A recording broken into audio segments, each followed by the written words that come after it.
Keeping up with James. It was winter on the island of Sodor, and the hills and houses, bridges and branch lines, stations and signal boxes were all covered in a white snowy blanket. Workmen were fitting the engines with snowplows in the fitters' yard. "We have to keep the railway running, so you must work in pairs," the Fat Controller told the engines. "Gordon will work with Emily, Toby will work with Henry, Percy will work with Thomas, and James will work with Edward," said the Fat Controller. "Now remember, the tracks are very icy, and you must all take care." The Fat Controller had something else to tell them. "When the lines are clear, I want one of you to take the presents train to the winter party at Knapford." All the engines wanted to do that special job, especially James, but he didn't want to do it with Edward. "He's an old slow coach," he huffed. "He'll just slow me down." Thomas felt sorry for Edward. "Don't worry," he told him. "There's more to being a really useful engine than being fast." Later, James and Edward were clearing the lines to Knapford. Edward chugged along, slowly and steadily. He wasn't fast enough for James, who huffed past him and peeped loudly. "Hurry up!" James rushed past Gordon and Emily. "Slow down!" called Gordon. "Take care!" cried Emily. But James took no notice. He was thinking about the presents train, not the icy tracks, and his wheels began to slip and slide. "Whoa!" he cried as he went faster and faster. He liked going fast, so he slid all the way to Knapford Station, where men were putting up the Christmas decorations. Edward arrived much later. "Trust you to be late," James huffed. "We're taking coal trucks to the mines, and you are to be the back engine. I'll show you how to go fast." As soon as Edward buffered up to the trucks, James pulled out and raced off. "Must be first, must be first," he puffed.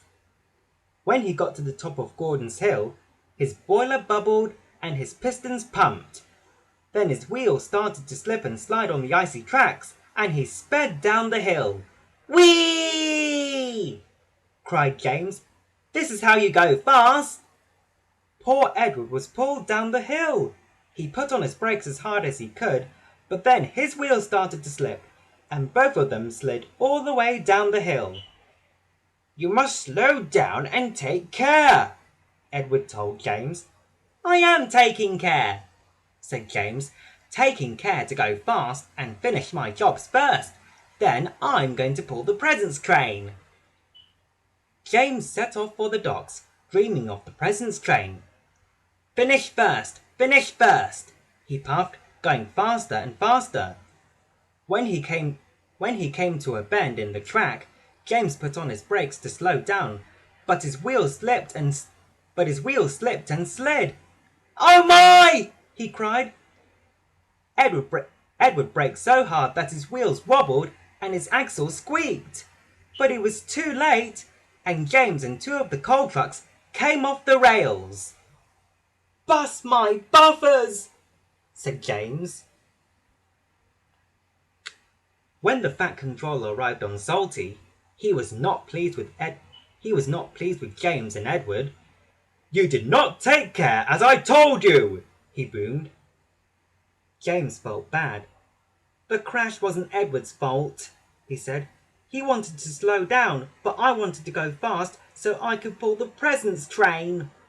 Well, you won't be pulling it now," said the Fat Controller. "Edward, you can pull the presents train. I'll find a back engine for you." "If I promise to go slowly and take care, can I be Edward's back engine?" asked James.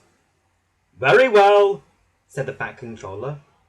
Edward and James collected the presents train from the docks. "Slow down!" called Edward when they came to icy patches on the track. And this time, James slowed down. "Put on your brakes!" called Edward when they ran down Gordon's Hill. And this time, James put on his brakes. The children were waiting at Knapford Station, and when Edward and James steamed in, everyone cheered. "Thank you for letting me help, Edward," said James happily. "You are a really useful engine."